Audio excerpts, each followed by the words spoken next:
Supreme court ఒక చారిత్రక తప్పిదం చేసిందేమో తన తీర్పుతో అనిపించింది. మనం న్యాయమూర్తులకి తప్పులు ఆపాదించకూడదు, లేదా వాళ్ళని వ్యాఖ్యానించకూడదు, తీర్పుల మీద వ్యాఖ్యానించవచ్చు.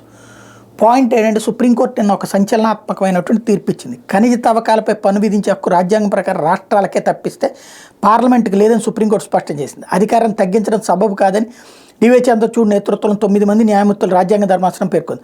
మైనింగ్ లీజుల మీద కేంద్రం వసూలు చేసే రాయల్టీని పన్నుగా పరిగణించవచ్చా అనే అంశం మీద ధర్మాసనం విచారణ జరిపింది. ఖనిజాభివృద్ధికి అవరోధం లేకుండా చూసేందుకు కొన్ని పరిమితులను మాత్రం పార్లమెంట్ విధించగలదని ఈ సందర్భంగా పేర్కొంది.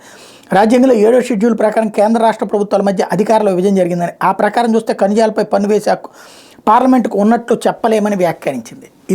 దీనివలన ఇంపాక్ట్ ఏంటంటే రాష్ట్రాల్లో ఉన్న ఖనిజాల మీద హక్కు పూర్తిగా రాష్ట్ర ప్రభుత్వాలది అవుతుంది. దాని ఇంపాక్ట్ ఏమవుతుంది? ఇవాళ ప్రతి రాజకీయ పార్టీ బ్రతికేస్తుంది అక్కడ ఉన్నటువంటి సహజ వనరులు దోచుకోవడం. దానికి ఎన్జీటీలు ఇవన్నీ ఉత్తుత్తిదే. ఏదో ఎవడో వేస్తాడు పిటిషను, లేకపోతే అని చంపేస్తారని కొడతారు, లేకపోతే ఆ వేసేవాడు కూడా డబ్బులు తినడం కోసం వీళ్ళ దగ్గర. అంతమించి ఏమీ జరగట్లేదు. ప్రాక్టికల్ కథ ఏంటి? రాష్ట్రాలకి ఇవ్వచ్చు, ఆదాయం వాళ్ళకే అప్పచెప్పచ్చు.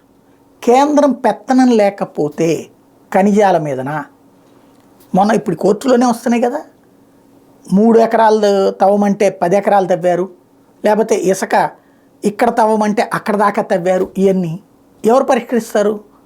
అది పర్యవేక్షించే అధికారం కూడా రాష్ట్ర ప్రభుత్వాన్ని ఉంటుంది. దాంతో ఏమైపోతుంది? దోచేసుకుంటున్నారు. ఎవడి అధికారంలో ఉంటే వాడు ఖనిజాల నుండి దోచేసుకుంటారు. కాబట్టి దాని పరిష్కారం ఒక చక్కటి అవకాశం వచ్చింది.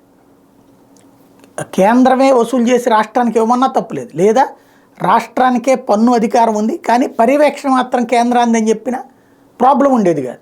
అప్పుడు ఈ అక్రమ ఖనిజాల కంట్రోల్ అయ్యి ఉండేది, అక్రమ తవ్వకాల కంట్రోల్ అయ్యి ఉండేది. కానీ ఒక మంచి అవకాశం మిస్ చేసుకుందేమో.